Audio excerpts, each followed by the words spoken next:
I've spent over 300 nights living in this rooftop tent, meaning I've pushed it to its absolute limits in all different types of conditions, from freezing cold in the Victorian high country to extremely hot conditions in the Aussie outback, which I honestly think makes me the most qualified person on this planet to do a review of the Bushbuck Armourdillo.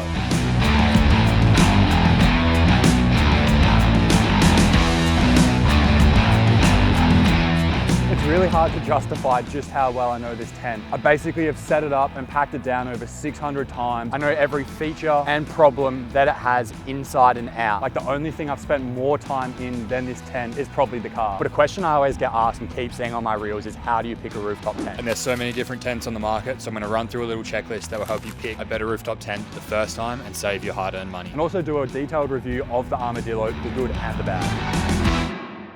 So one of the very first things I looked at when I was picking my rooftop tent was the dimension. I really wanted to fit on the rack nicely, not hang over the edges, and also if I can't fit in it, I might as well sleep in a swag. My one's 1.23 by 1.72, and then the bigger option is pretty much the same size, but just going from the front of the car to the back of the car, you've got an extra 30 centimeters. And yes, 100% when you're talking about a tent, bigger is normally better, but with a rooftop tent, you have to take a few things into account, like the fact that it is always on your roof unless you're taking it off. So you have to think about your fuel efficiency, how it looks on your roof, and how it makes your car handle, because some of those bigger ones, when you have them on your roof and you're off-roading, they really make your car sway. But I think the Armourdillo really kind of hits the middle ground of all of them really perfectly. It looks nice and small on your roof, and because of the fold-out design, you actually have the same amount, if not sometimes more, sleeping room than some of those bigger clamshell tents. Yes, I'm aware I did just spend 2 minutes talking about how a smaller tent is better for being on your roof, but when you're on the inside, you do want it to be spacious, and you don't want your head to be hitting the shell or your feet to be touching the end while you are sleeping. And that's why it's really good that the Armourdillo has 2 meters of sleeping space lengthwise. So I'm like 194-ish centimeters, and this is what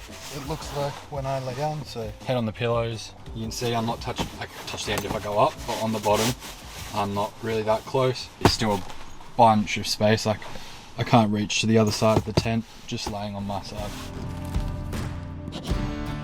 The setup speed to me is super important, like number 1 or 2 on the list, because we only really ever stay at campsites for like 1, maybe 2 nights. So when I was looking at the Armourdillo, I was a little bit worried because it is the fold-out one instead of the pop-up clamshell. It was going to take a couple minutes longer. That's really not the case. But now I'll quickly do a run through of how to set it up, and I'll show you how easy it is. Step 1 is literally undo these clips, and if you're lucky like me, I can stand on the tire to push it up. It's got heavy-duty gas struts, which make it nice and easy to push it up. No one's too weak to do it. And then there's this elastic band, which you just pull over the edge and then grab the ladder, pull it all the way out, lift it up and around, and then just gently let it fall down, and then do your ladder. My car's lucky, it's pretty much the perfect height. I don't have to collapse any rungs. And then clips underneath just for safety in case it's going to accidentally drop out, which don't think it's going to happen. 2 clips like that. Then you come around to the front and you put in your 2 front poles for the awning. 1,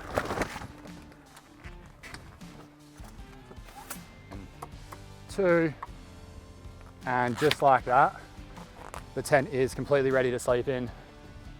You can obviously do the side windows if you want, but that's up to you. So just then you saw me set it up, and that was 1:25, and I was talking the whole time. So you could probably take a good 10 seconds off that, and that's your setup time. But when it comes to your rooftop tent, you're gonna actually be spending so much time up in there. And that brings me to number 3 on the list, and that is like comfort features. So we're gonna go up in the tent and I'll show you what I mean. So now we're up here in the tent, you're starting with the mattress. It is pretty firm, but the reason I like it being firm is when you lay on your side, you don't feel through onto the hard underneath, unlike you do in some other tents. You have a bunch of these little pockets around the side, good for putting your phone in, stuff like that. And then straight onto one of my favorite features is the built-in lighting. This plugs in just down here, and then you have an LED strip up here, and then there's 2 outside so they can light up your little camp. And then a new feature they added is this organizer on the back wall, kind of closet stuff. You can fit your bigger items in here. And then this side, I'll definitely be chucking my phone, battery bank, stuff like that. And then 4 windows, you have two pretty big ones on the side, the big one here that Pierce is shooting through, and then you have a massive skylight here, which is insane for watching the stars when you're out in the outback. My personal favorite feature of the Armourdillo is that we can actually leave all of our bedding up in the rooftop tent. I've heard from a lot of people with the clamshell ones, they can maybe leave 2 pillows max, but they have to take their sleeping bags, under blankets, stuff like that out every single time. And I would absolutely hate that. So when we're traveling most of the time, we actually keep 2 sleeping bags, 4 pillows, and we sometimes have an extra under blanket if we're in the cold, and that all closes in here perfectly.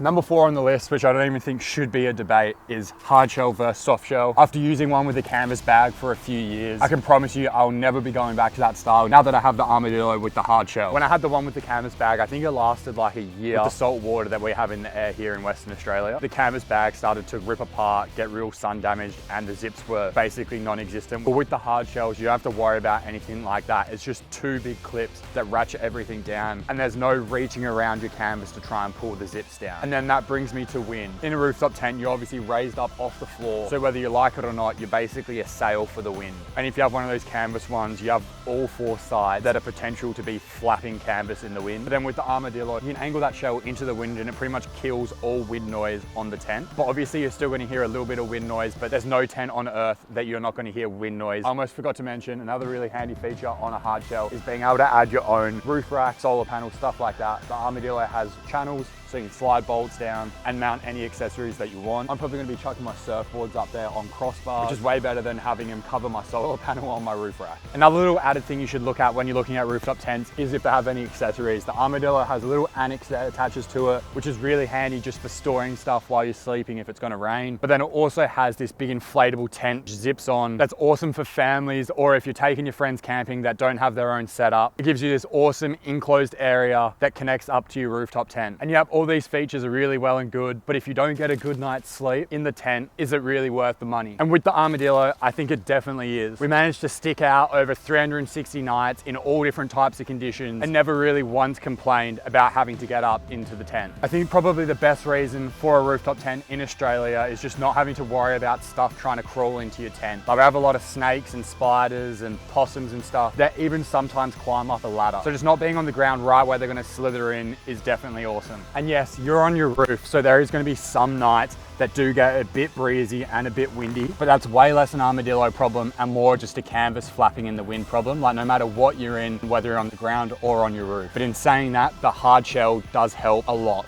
And if you have any questions about the Armourdillo or about rooftop tents in general, I will be hanging out in the comments below, and also let me know what you thought about the gear review.